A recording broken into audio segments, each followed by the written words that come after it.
Hello and welcome everybody. I'm Rose Smith from AbsoluteSoulSecrets.com and I've got this week's Pick a Card Weekly Tarot reading. Choose a number now between 1 and 5 and I'll do a Psychic Tarot interpretation for you. You can have more than one number if you would like. Okay, I've got my number. Have you got yours? Let's rock and roll. We'll go to the board and get on with it. Okay, so we're doing card number one. Card number one. What do I see? I like to have a little vision first. Wow, this is a big change. It's like you've been, or many of you, not, I'm talking on a collective here. I'm not talking, to individuals unless I get a name or something specific comes up, and you'll know if it's directly directed at you. Okay, so what I'm seeing here is all of this light rushing in, but it's like you've been down in a dark place and the ladder's there and slowly making your way up to the top of the ladder. All this light is just streaming in, which is quite beautiful. It's a bit like the Catholic idea of purgatory. They sort of have this belief that there's an intermediate stage between heaven and hell, which in my mind is kind of on the right track, because I view the earth, like this lifetime as hell, but as you begin to get insight and awareness, then you graduate to purgatory, this Catholic idea where you can see the light, you can feel the light, it's there. You mightn't have made it there yet, but you're, within striking distance, so to speak. So living in the light and the light coming through, but you just haven't quite got to the top of the ladder yet. Okay, I hope that all makes sense. The card that comes out is, wow, I'm having trouble getting back here now. Just take a minute. I just went very deep, very fast. This is the Four of Cups, which is card number one. Sorry, I'm having trouble talking now because logical thought is difficult when you go to such a deep place so quickly. This is sadness and despondency. You may have memories of past, particularly relationships, and particularly romantic relationships coming back this week. If you are in a current relationship, there might be some sadness there that you're dealing with, or some despondency, things not ideal as you would like them. However, Spirit is intervening and giving you a cup of energy here, and this is going to help you get over whatever the issue is. There's a spiritual connection with this person, however, it doesn't translate very well into the physical, unfortunately. That's where things seem to go awry. We have the red rose here, which suggests that, yes, it's true love. However, things are not going great on the physical level, as I said. Okay, so we're doing card number two. Card number two, what do I see? A lot of little candles here. This is a bit like hopes and dreams, light a candle for someone and send them blessings, but it's also hopes and dreams. Some people have a habit of lighting a candle when they're wishing for something, trying to manifest something. Their card that comes up is the Judgment card.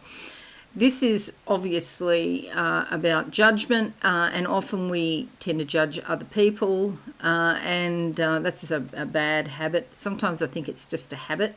When you realise you're doing it, you think, oh, that's pretty low energy there. However, even worse than that is judging yourself, because often we're most hard on ourselves. And so, we might have negative self-talk going in our minds, and it really boils down to a feeling of feeling worthless or not worthy of something. The angels here again that are intervening in this process, and she has a bell that she's ringing, and it's a bit like ringing of the bell. It's a bit like dispelling negative energies. Here's mountains in the background, which is challenges, the ocean, the subconscious. These people are all standing in boxes. That's what judgment is.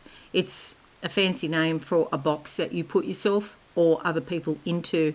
So it's limiting people, and if you judge people, you're sending that energy out into the ether and limiting them in some way, and then they've got to overcome that. So stay out of the boxes. And it's Major Arcana card, so it's very important. A lot of blue you can see there, blue in the card. I've just picked this background, the blue background. This goes perfectly well with it. Okay, so card number 3 now. Card number 3, what do I see? I see shells with pearls. These are pearls of wisdom. There's something else in the background though. I'm just sort of, oh wow, this is interesting. So this is a ring for the wedding finger, worn on the wedding finger, and it's an oyster shell with a pearl in it. So that's an unusual sort of concept. Basically that's about integrating the energy around wise words. Okay, so this is beautiful because the ring is a circle, so that's the completion or the integration of that energy. It becomes part of your personality, and as it does, you have more power and control over your life. Okay, so you'll have the power and control of wise words.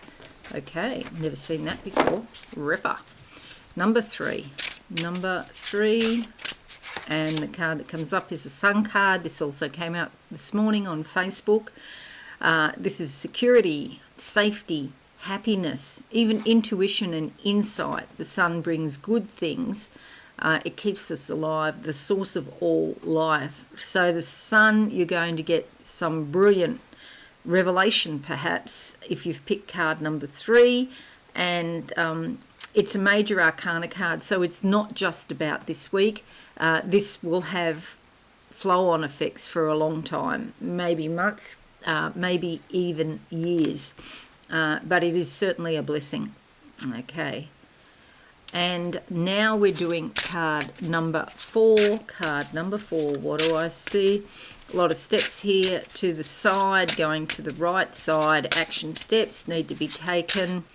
And it involves thinking, planning, strategizing, and using a bit of analysis or logic. Okay, it's also associated with the masculine.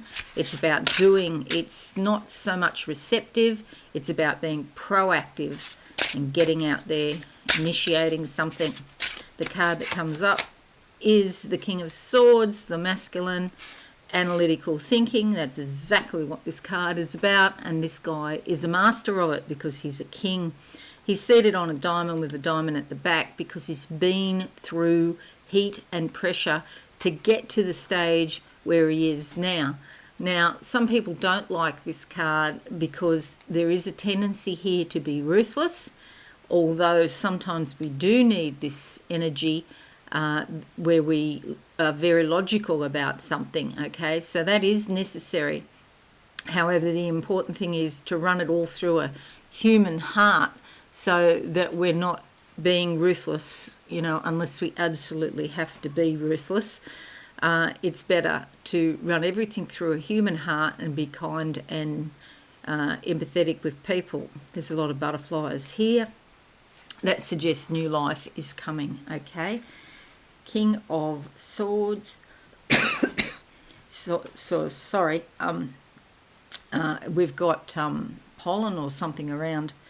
I don't have allergies, but my husband has developed an allergy to the pollen, and now it's sort of like I'm getting affected. Okay, so the King of Swords, the royal cards in between the major and the minor cards. Now, some people would say the job of the royals is to intercede on behalf of the normal everyday humans. Of course, nowadays that's not the case, but if you cast your mind back 500, 1,000 years when tarot was being developed, 500 years ago, whatever it was, the idea of royalty interceding to the gods on your behalf was actually a favourable thing. Okay, but you can do it yourself, of course. Talk to the gods, the planets, yourself. You don't need anybody else to do it for you. Card number 5. Card number 5. What do I see? I'm looking down at ocean. It's a bit choppy, but not thunderous or not bad weather. Brisk, this ship. It is a military destroyer that I'm seeing. It's making good speed through the choppy waters. The feeling is invigorating and brisk.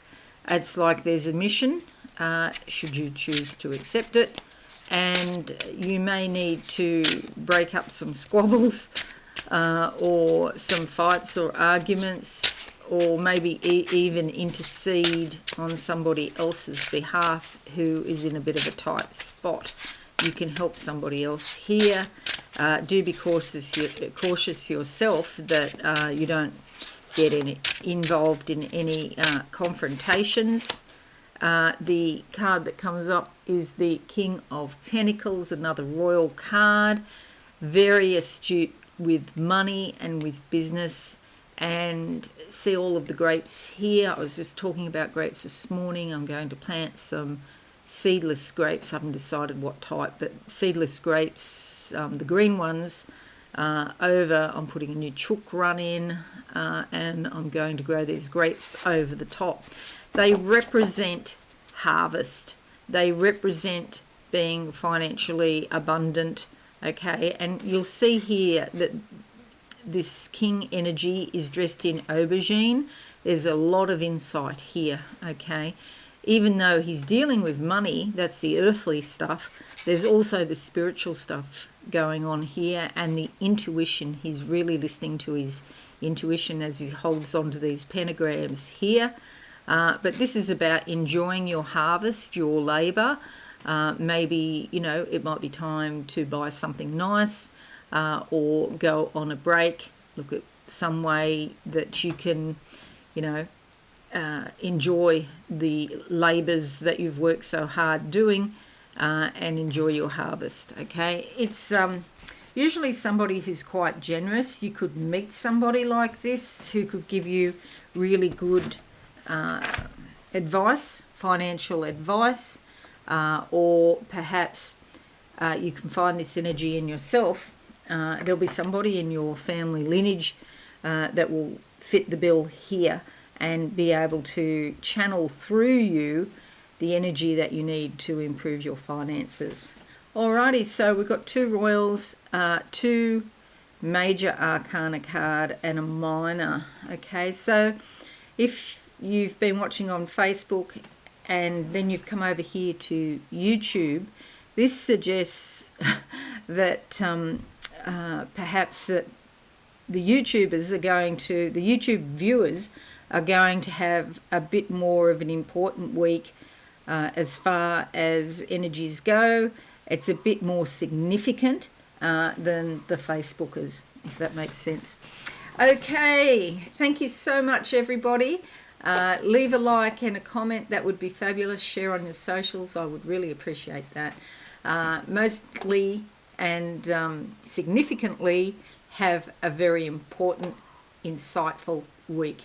Okay, I'll see you all again soon. Thanks and bye for now. Thanks so much for watching. Please visit my website absolutesoulsecrets.com for all things spiritual.